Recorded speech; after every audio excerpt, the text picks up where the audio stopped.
Il y a des soirs où tu te sens extrêmement seul. Tu remarques que personne ne t'écrit, personne ne te parle. Tu repenses à ton ex et tu te demandes qu'est-ce qu'il ou elle est en train de faire actuellement. Tu te dis que finalement, c'était pas plus mal d'avoir cette personne à tes côtés et que même si la relation avait des problèmes et que même si ton ex a des défauts, c'était quand même mieux que d'être seul.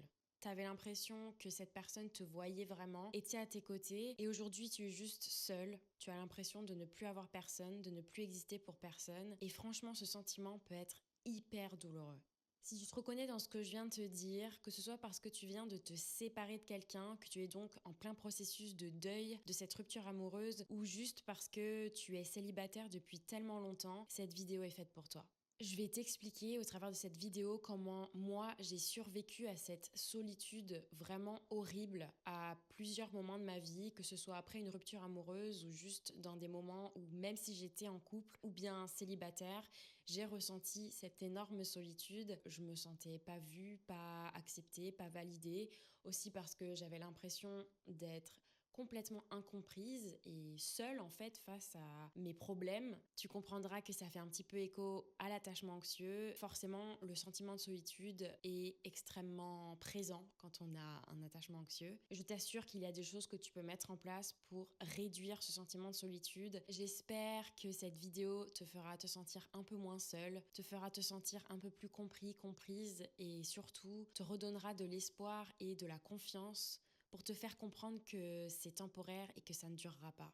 Merci encore pour vos petits commentaires et pour toutes les personnes qui se sont abonnées à la chaîne récemment. N'hésite pas à le faire tout de suite si ce n'est pas déjà fait. Je te remercie beaucoup pour ton soutien, ça veut dire énormément pour moi. N'hésite pas à me dire également quel genre de vidéo tu souhaiterais voir plus. Je regarde vraiment tous vos commentaires et j'essaye de tirer le plus utile de tout ça pour te proposer après du contenu qui soit vraiment pertinent avec ce que tu traverses. Je le répète, je ne suis pas psychologue, je ne suis pas experte dans le domaine. Je te partage juste tout simplement en toute authenticité ce que moi j'ai vécu, ce que moi j'ai expérimenté, ce que j'ai appris aussi à travers de ma propre thérapie que j'ai commencé maintenant il y a 2 ans et demi. C'est des choses que j'ai toujours en moi, c'est des sentiments que je connais vraiment très bien, que j'ai apprivoisé avec le temps. J'ai appris tout simplement à le gérer et à le reconnaître et surtout à ne plus lutter. Déjà, la première chose que je voudrais que tu comprennes, c'est que se sentir seul, ressentir de la solitude, c'est pas synonyme d'échec. Ça veut pas dire que tu es un ou une ratée, ça veut pas dire que tu vas rester seul toute ta vie, ça veut pas dire que tu devrais en avoir honte. C'est quelque chose qu'on a toutes et tous traversé dans nos vies, qu'on va toutes et tous traverser un moment dans notre vie. Il ne faut absolument pas en avoir honte et j'aimerais vraiment casser ce truc de se sentir seul, ça veut dire forcément qu'on n'est pas sociable, qu'on n'a pas réussi à être quelqu'un de sociable, qu'on n'a pas les capacités à être sociable, qu'on n'a pas d'amis, qu'on n'a pas de gens qui tiennent à nous, qu'on n'a pas de gens qui se soucient de nous.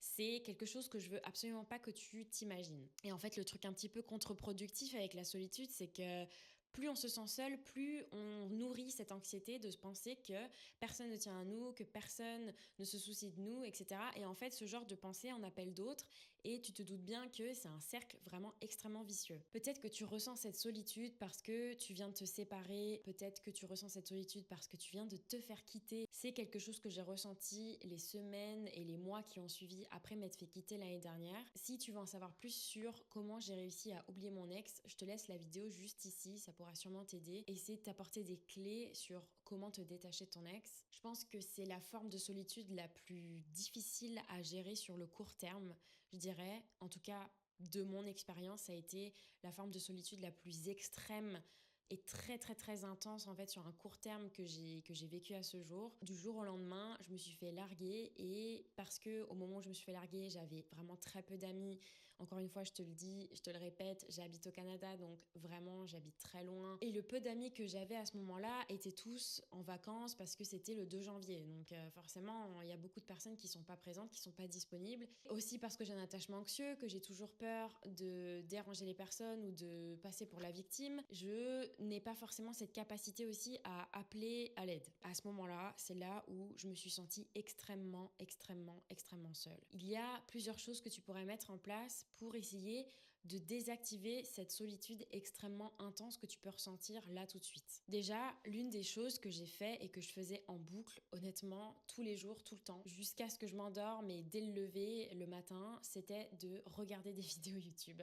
Et je dis pas ça pour que tu regardes mon contenu, même si ça pourrait t'aider. Je dis ça parce que d'avoir quelqu'un qui me parle en face de moi et qui m'expliquait quelque part ce que j'étais en train de traverser, puisque c'était que du contenu sur la santé mentale, notamment le contenu de Matthew Hussey. Je te mettrai ça en barre d'informations. C'est quelqu'un qui est spécialisé dans les relations amoureuses, et Mark Manson qui lui est spécialisé développement personnel, je dirais en gros, même si c'est un peu l'antithèse du développement personnel, mais c'est quelqu'un qui est extrêmement rationnel et extrêmement terre à terre sur son approche, ce qui pour moi fonctionne énormément.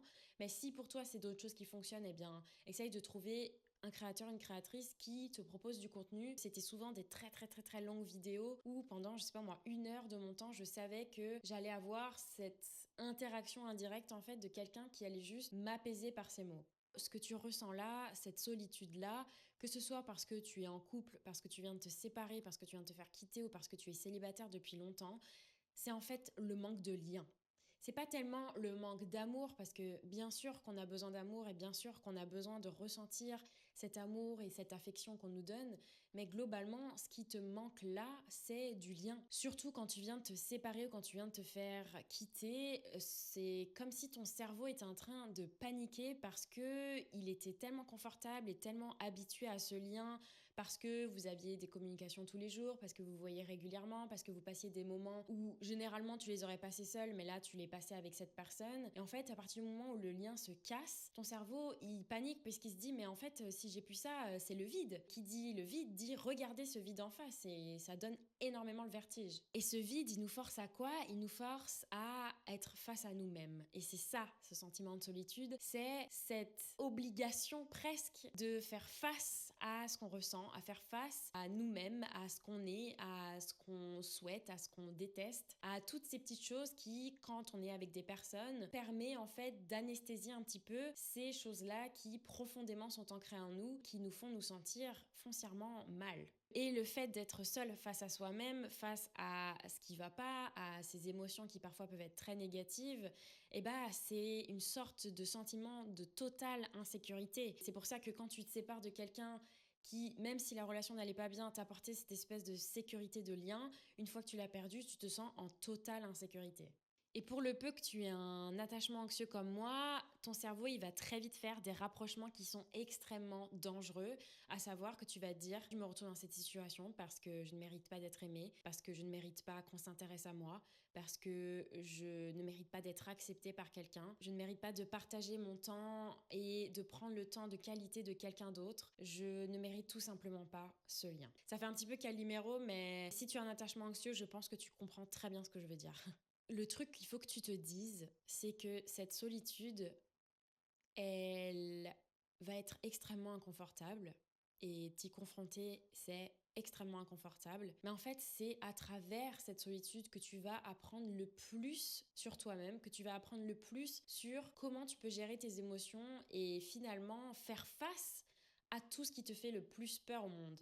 Peut-être que tu vois une solution à la solitude qui serait de trouver un partenaire de vie avec qui tu pourrais partager une relation amoureuse, et je le comprends totalement. Je veux dire, je pense que sans le vouloir et même sans même y réfléchir et inconsciemment, c'est aussi quelque chose que j'ai recherché et que je recherche malgré tout, certes en minorité, mais je le recherche toujours un petit peu en moi aujourd'hui. La solution, c'est pas automatiquement ça. Il y a d'autres moyens de remplir un petit peu ce vide et ce lien dont tu aurais besoin. Je vais prendre mon exemple. Quand je me suis fait larguer et que donc j'ai ressenti, comme je te le disais, cet énorme pic de solitude et d'extrême inconfort, d'extrême insécurité, de vraiment, j'étais démunie face à ma solitude, j'ai eu ce moment où je me suis dit, ok, c'est soit je reste dans cet état d'esprit où je ne suis presque quasiment pas proactive, voire pas du tout, où je me conforte un petit peu dans ce sentiment de tristesse et de solitude vraiment profond, soit je me force et je vais à l'encontre de cette envie de rester seule et de vraiment me recroqueviller sur moi-même. Et j'ai commencé à faire des choses à contre-cœur, comme d'aller me balader avec justement ma coloc, essayer d'être entourée de monde, même aller au cinéma, ce genre de choses. Alors c'était petit à petit, bien sûr, c'était pas des vraies interactions, mais j'ai commencé à me forcer à sortir, à me forcer à me confronter un petit peu à la vie sociale, même si c'était indirectement. Ensuite, une fois que j'ai été un petit peu plus confortable dans cette situation, j'ai décidé de connecter avec des nouvelles personnes. Pareil, je me suis dit, franchement, j'ai extrêmement peur de faire ça. Je me sens pas confortable de faire ça. Donc, j'ai un petit peu décidé de faire quelque chose qui me challengeait suffisamment, mais qui ne me mettait pas non plus en totale insécurité. À cette époque-là, j'avais un travail qui était en full distanciel, donc je n'avais absolument pas de vie de bureau.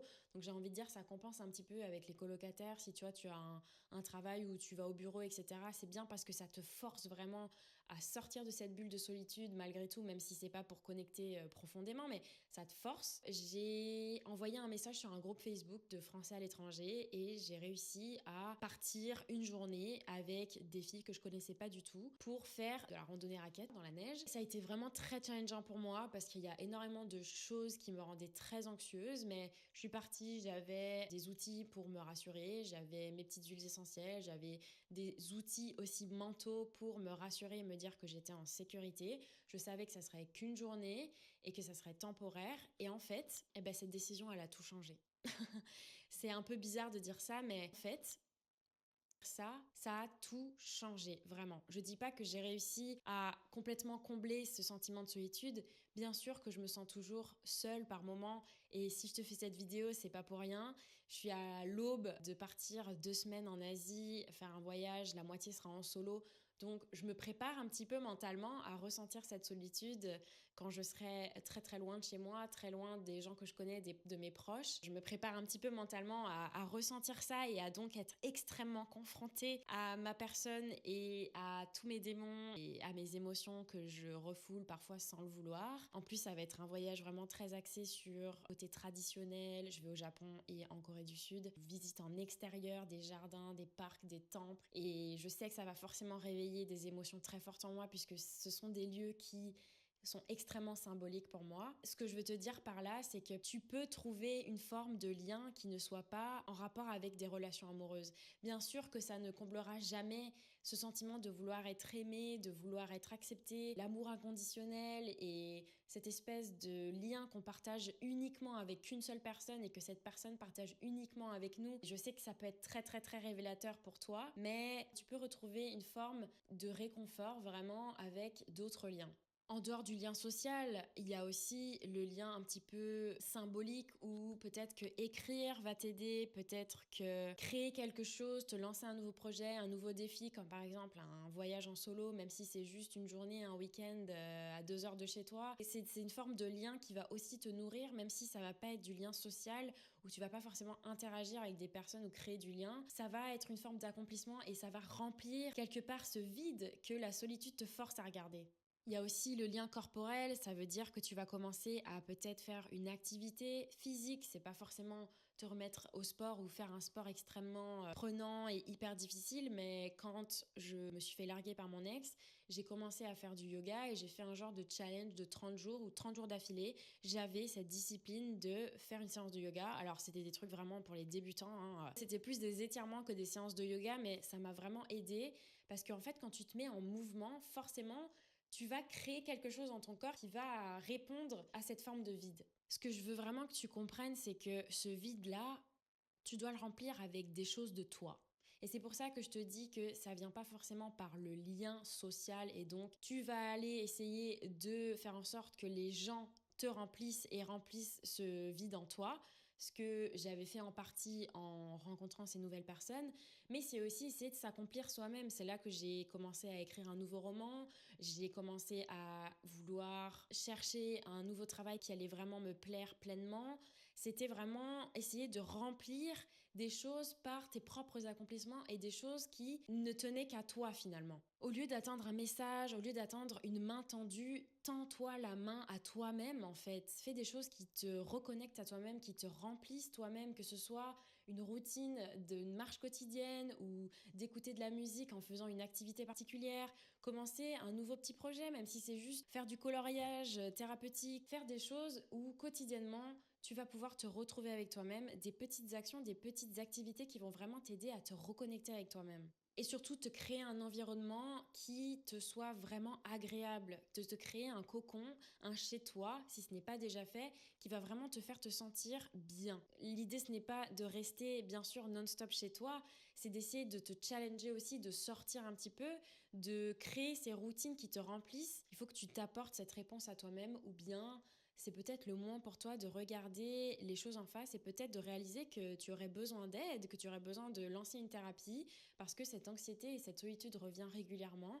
C'est aussi peut-être un moyen pour toi de réaliser que oui, il est temps pour toi de te concentrer sur toi-même et de prendre soin de toi, de ta santé mentale. Plus tu vas résister à cette solitude, plus elle va se faire présente. S'il y a un moment dans ta vie où tu te sens vraiment seul, même si tu es très accompagné, c'est qu'il y a quelque part une alarme, une petite alerte qui s'est allumée dans ton cerveau. La solitude, il faut pas la voir comme quelque chose d'extrêmement négatif, quelque chose qu'on veut absolument fuir, qu'on veut surtout pas regarder en face, qu'on veut surtout pas écouter. Plus tu vas lutter contre elle, plus elle va se renforcer.